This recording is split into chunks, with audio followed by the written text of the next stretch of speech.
Tally ho, hip hip, and welcome to another episode of the History Odyssey Podcast.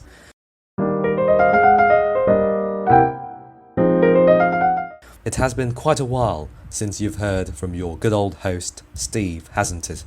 So settle down, grab a cup of tea, or at least that's my preferred drink when listening to podcasts, or any other beverages you prefer, to be honest, and listen along as we shall be uncovering a very fascinating topic. A topic which I would like to start off with a quotation from my favourite 18th century German philosopher. Wow, what a niche way of starting things. Friedrich Wilhelm Nietzsche once asserted that God is dead. Gott ist tot, as is the saying in his native language of German. What Nietzsche is saying here isn't necessarily a literal assertion that God is biologically and physically dead, however that may be proven, and whoever God happens to be. No, it is a figurative summary of the effects and consequences of the Age of Enlightenment and how it fundamentally and permanently changed the character of Western European civilization. How it marked the triumph of scientific rationality, philosophical materialism, naturalism, humanism, over the dominance of religion, of Christianity, and the centrality of God.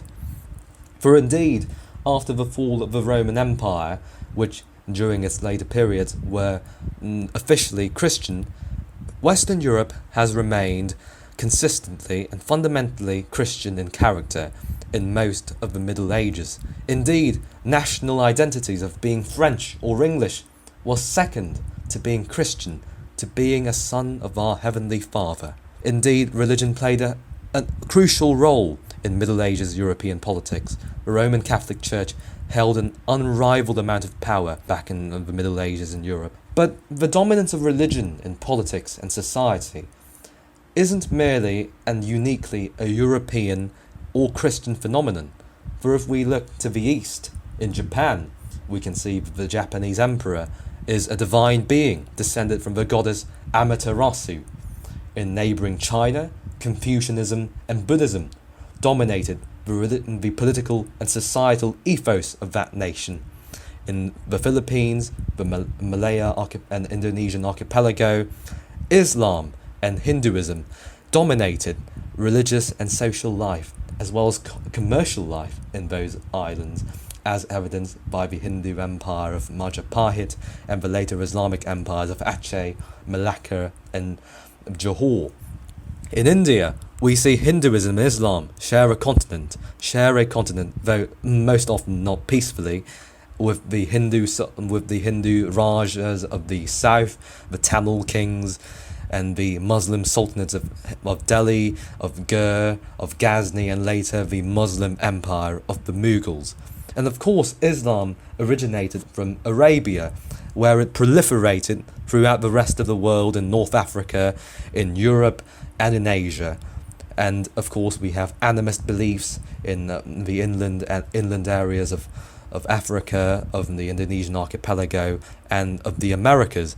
And of course, and the Native American tribes have their own religious systems which affected their style of governance in a multitude of ways, which would be an interesting episode in and of itself. I shall make a note of this. Either way, it is a proven fact, it is an indisputable fact, that religion used to play a crucial role in our past politics and social perceptions and principles. But what happened after God died? After what Nietzsche said, God is dead? Well, I suppose Nietzsche himself summed up this process quite eloquently, as I shall quote from The Gay Science, section 125. God is dead. God remains dead, and we have killed him. How shall we comfort ourselves? The murderers of all murderers.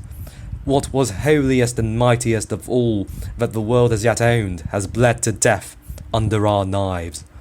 Who will wipe this blood off us? What water is there for us to clean ourselves? What festivals of atonement? What sacred games shall we have to invent? Is not the greatness of this deed too great for us? Must we ourselves not become gods, simply to appear worthy of it?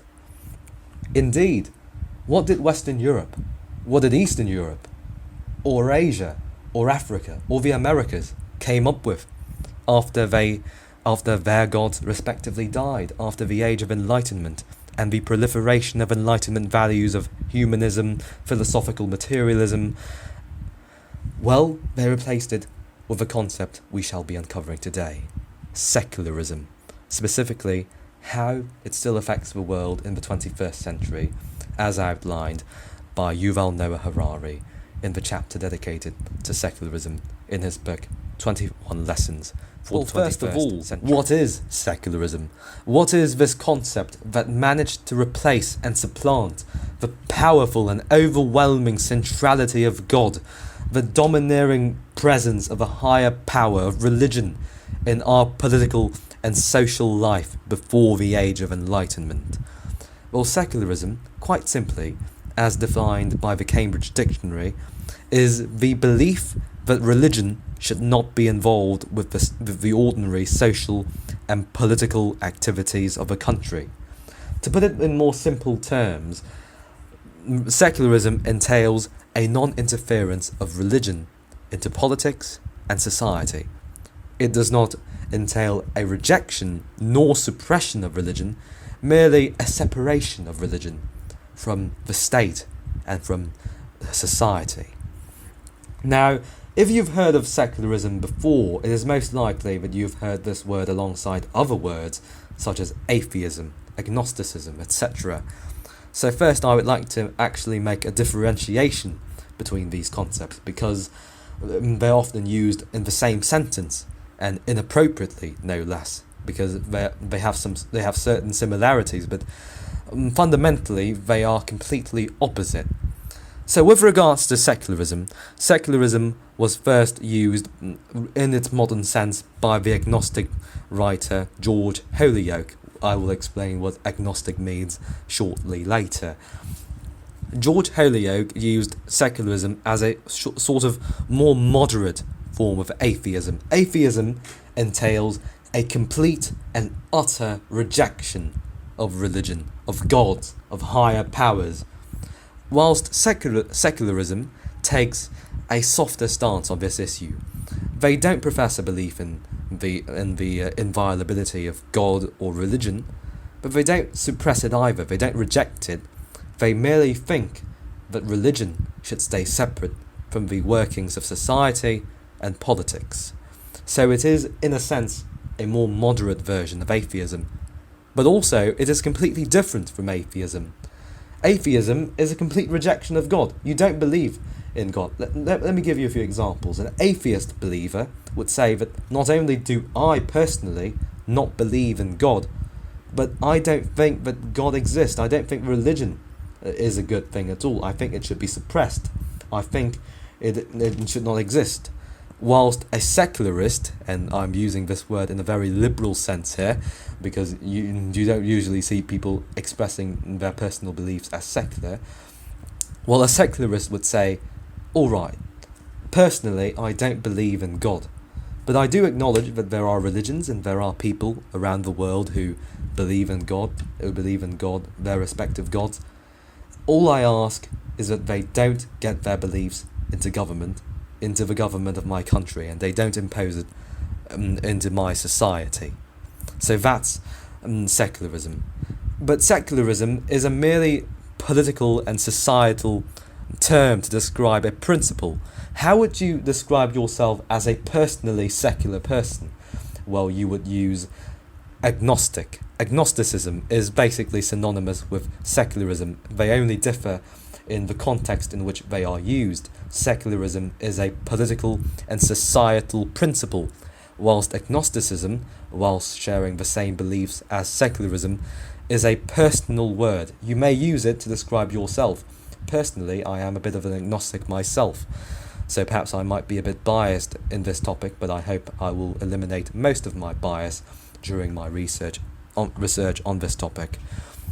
So that is the differentiation between secularism and atheism. Secularism entails a separation of religion from society and politics, whilst atheism entails a rejection and opposition to religion in society and politics, and religion's very existence itself. And secularism, to sum it up again as a political and societal principle, is the belief that religion should not be involved with the ordinary social and political activities of a country, or the separation of religion from society and politics. So that's all you need to know about the basic definitions of secularism and how it differs from similar concepts such as atheism, and how you may describe yourself as a secularist on a personal level by using the word agnostic. Risen to its present dominance. Most countries in the world right now are officially secular. They follow a principle known as separation of church and state. This means that in those countries there are organised religions, of course, such as Christianity, Islam, etc. Those are the two most popular religions in the world. Religions do exist within secular countries, but they don't influence the political workings of that nation, and generally they don't impose their beliefs on that nation's society, though the latter half of this principle is often less rigidly enforced. So how has secularism fared in human history? Well, it is to describe the history of secularism is a challenging endeavour indeed, for it is nigh impossible to pin down the exact origin of this politico-societal philosophy. Some would argue that certain states in the late Middle Ages practiced early forms of secularism. No, funnily enough, secularism, as it is understood today, hasn't always possessed the same meaning. Medieval writers used to attribute secularism to the societies of the Islamic Caliphates, the Ottoman Empire. But that's a more controversial issue we may discuss in a future episode. But for the sake of simplicity, I would like to confidently locate the birthplace of secularism in France. It makes sense to a certain extent. After all, France was one of the epicenters of the Age of Enlightenment, so therefore one of the places where the term God is dead, as coined by Nietzsche, was most visibly witnessed. The French Revolution explicitly codified into law the separation of church and state into their revolutionary constitution. And although revolutionary at the time, it is now the norm for any civilized and modern state, quote unquote, to have a secular political structure. During its evolution, secularism hasn't always been the same as we see it today. Some states practice a more aggressive form of secularism. Going back to my example of France, in the French Revolution, their form of secularism, as codified in the French Constitution, is known as laïcité, and is often held as an example of hard secularism. France was on a lot of news outlets a few years back when they enforced one of the infamous burqa bans, which prohibited Muslim women from wearing burqas, the famous or infamous Muslim headgear for women, in public institutions such as schools or government buildings. This caused outrage in other European countries and in the United States, where secularism is often enforced in a much lighter manner. But this was completely in accordance with the secularism clause in the French Constitution, the laïcité clause, and it is evidenced in the Canadian province of Quebec, which still possesses a strong French influence after the French colonists were defeated by the British. Another example of hard secularism can be seen in Turkey, when Mustafa Kemal Atatürk established the Turkish Republic. One of my personal favourite anecdotes about this matter in Turkey was with regards to the fez. The fez is this octagonal red hat that the Turks and Arabs used to wear during the Ottoman Empire.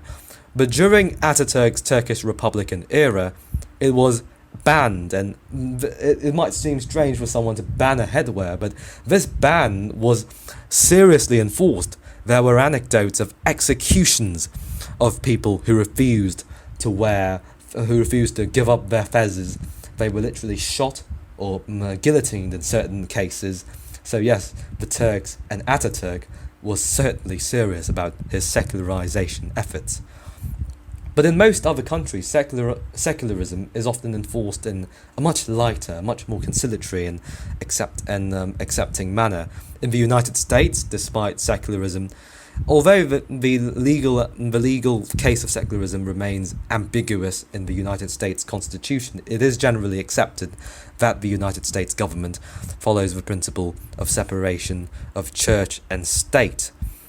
Well, the United States motto is still "In God We Trust," and many politicians express a belief in Christianity and repeat Christian rhetoric in their policy statements.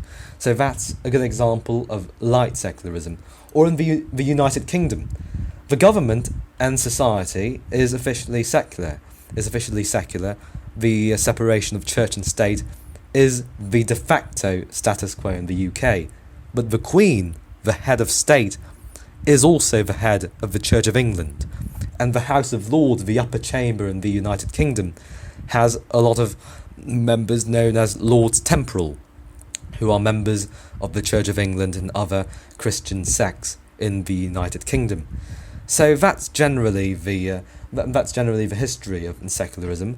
With regards to present day, you still see despite the separation of church and state in most European nations and Western nations in general, you still see parties expressing themselves as Christian democratic, Christian socialist. So religion certainly still plays a role, and this is probably one of the merits of secularism, because it doesn't entail a complete rejection of religion as evident in atheism, but it allows religion to be separated from government whilst also maintaining some sense of relevance in society. So it doesn't cause any conflicts at all. Well, most of the time it doesn't cause any conflicts, any hard and long-lasting conflicts as often caused by secularism.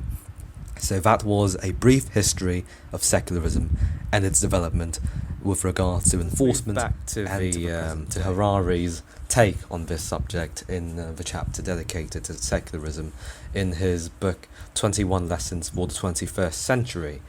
Now, Harari also provided some characteristics of secularism in this chapter, which I have outlined as the following. Now, he stated that the most important secular commitment is to truth, based on observation and evidence, rather than on mere faith, ergo rationality. Now, it must be noted that, like me, Harari may possess a secular bias, as he is himself personally secular, born into a secular Jewish family. So he may possess a bias, and it may upset a few persons to see him state in such strong words that secularism is the truth, is the rational truth. But that is one take on the subject, I suppose. Secularists strive not to confuse truth with belief, says Harari. Secularists do not sanctify any group, person, or book a monopoly of truth. Instead, they sanctify the truth wherever it may reveal itself. This commitment to the truth underlies modern science. Now, this is also a very important aspect of secularism, that I agree with Harari's interpretation, that secularism is fundamentally more flexible than religion. It doesn't rely on any religious text, any infallible or inviolable rules or regulations as evidenced by divine decree or divine commandments. Secularism sanctifies the truth, and the truth is very flexible. Before Galileo, the truth was that was earthocentrism, in which the earth was the centre of the universe. But after that, heliocentrism was the truth. Secularism is flexible in that regard, and I agree with Harari in this interpretation. Secularists also hold compassion in high regard, based on a deep appreciation of suffering, which is why they oppose acts such as murder, not because of some religious text. Now, this is also an interesting take on secularism, because one of the common criticisms of the Age of Enlightenment was that what morality are humans going to derive from, if not from religion, if not from what our Lord and Saviour Jesus Christ says, or what the Prophet Muhammad and Allah decrees, what Buddha says, what Confucius says. where else are we going to take our morality? Are we just going to make it up? Well, secularism works in a more complicated manner. In religion, you have morality, which is you have respective moralities, which are defined in very clear terms in religious commandments, in text, in the Bible, in the Quran, etc. But with secularism, it has to do with rational thinking. And the reason why secular morality also includes an opposition to murder and other heinous crimes, which are defined as crimes in secular societies, is that they hold compassion in high regard. Secularism is a fundamentally humanist philosophy, as evidenced by Friedrich Nietzsche's quote here, "Must we ourselves not become gods to simply appear worthy of it?" Well, secularism certainly agrees with this last question by Nietzsche. It values humanism. It values the quality of human life and human values and compassion with fellow humans. And that is why secular morality is a possible thing. Now, secularists believe in compassion based on scientific truth, the weighing of pros and cons in morally ambiguous situations. This further reinforces the scientific and rational basis of secularism. And I definitely agree with this interpretation by Harari here, because secularism doesn't have the traditional text commandment that religion possesses when it comes to matters of morality and matters of philosophy. It has to be based on rationality, on scientific rationale, on philosophical materialism, naturalism, and most importantly, as I've said before, humanism. Secularists also believe in equality, notwithstanding different opinions regarding the questions of political and economic inequality. Therefore, they're mentally suspicious of all forms of hierarchy and biases in general, and in cases of uncertainty, they're ready to acknowledge ignorance. Now, this is, in fact, one of the perhaps most notable features of secularism is their readiness to acknowledge ignorance. If they don't know there is an ambiguous situation, they're ready to say it is controversial, it is a controversy, and it is, and the morality of that situation is completely ambiguous. And I do note a very interesting point from Harari here with regards to his assertion that secularism is skeptical of all forms of hierarchy and biases in general. I suppose this has a correlation in reality. Religious movements tend to be more respectful of hierarchies. They either support a religious hierarchy, they're either conservative socially and politically. And yes, secular movements such as libertarianism, anarchism, which is itself an atheist movement, so we're not going to go too deep into that. But yes, indeed, skepticism towards hierarchy and biases, and partiality is a feature of secularism. Finally, secularism cherishes responsibility. Since they don't believe in a higher power taking care of the world, we're responsible for preserving our planet. Now, this is another aspect of secularism which denotes its humanistic emphasis. Responsibility. They don't believe in duty based on what God commands, what the Prophet Muhammad and Allah commands. No, responsibility is simply our duty to preserve our own planet, because fundamentally humans are the rulers of this planet. We need to be benevolent rulers, and we need to preserve our own habitat, or else we're going to go extinct with climate change and all of those things. So yes, responsibility is a very important feature of secularism, and it denotes the emphasis on humanism, which secularism cherishes. Now, what about secularism right now, at the present day? Well, you still see religion extending its tentacles into government quite a lot, and I'm not saying this in a bad manner. Religion can be a positive influence for society. That's why I'm a secularist and not an atheist. I do believe that religions do provide a moral basis, and sometimes it unites nations that otherwise would be completely divided without a unifying factor such as religion. But of course, there are certain cases where The opposite of secularization is happening, and we're seeing a further increase of religious interference into government. We're seeing this in the Arab world, in the aftermath of the Arab Spring, where multiple secular regimes, most often authoritarian, Ba'athist, and a form of Arab socialism in the Middle East, were overthrown, and most often they resulted in either more authoritarian governance or Islamic extremism. And we're also seeing further religious interference into government in European countries. In Eastern Europe, we see Poland. They crowned Jesus Christ as their king, and in Hungary, Viktor Orban, who won the recent parliamentary election, described this as a victory for Christian politics. And of course, we can also talk about the Ukrainian-Russian war right now. One of the sources of Russo-Ukrainian tension was the separation of the Ukrainian Orthodox Church from the Russian Orthodox Church in Moscow. The Ukrainian Orthodox autocephaly was separated. This was very much not a theological move, but a political move, and it emphasizes the importance of Orthodox Christianity, which still plays a huge role in Eastern European politics. So yes, complete secularism. Is it a realistic goal? I don't think so at all. But what is the general direction of the world? Is it in the form of the Middle East, where religious fanaticism and extremism is actually making a comeback, and we might see something more reminiscent of the Middle Ages in the future in the Middle East? Or is the path forward still secularization?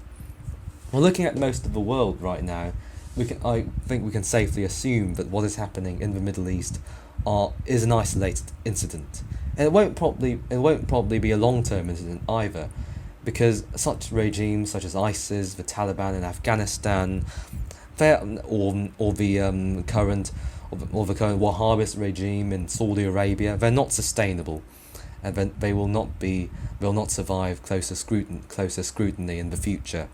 So yes, the general direction of the world, like it or not, is secularization. We have learned that secularism entails the separation of church and state, the non-interference of religion into matters of governance and into general society, which is how it differs from atheism, which entails a complete and utter rejection and oftentimes suppression of religion.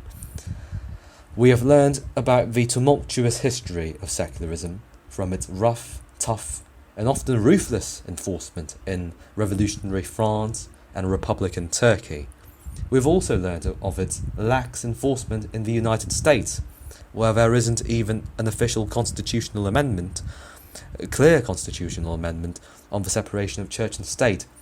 It's even more ambiguous in the United Kingdom, where the head of state is also the head of the Church of England. And in many European countries, Christianity still plays an important role despite secularization. We have seen how secularization is being reversed in many cases in the Middle East and Islamic countries, though of course these incidents may not last very long, since they're unsustainable. The Wahhabist, Islamic terrorist and extremist regimes are fundamentally unsustainable. So we've come to the conclusion that the world is heading in a secular direction. God is dead. I suppose there is some merit to what Nietzsche is saying, though to many people God is still very much alive. Many practitioners of religion, of Christianity, Roman Catholicism, Protestantism, Islam, Buddhism, Jainism, Confucianism, etc., God is still alive to them. So, while Nietzsche's saying might not be completely correct, perhaps it might be better to phrase his term as in God's power is dead. No longer are we living in the age of religious dominance, where the church or the caliphate holds the ultimate say. Now we live in a humanist age, where philosophical materialism, where scientific rationality are kings of our world. And is this a better direction? Well, I will leave that to your own judgment. Thank you for tuning in to this episode of the History Odyssey podcast. And whenever you're listening, good morning, good afternoon, and good evening. This is your host, Steve, signing off.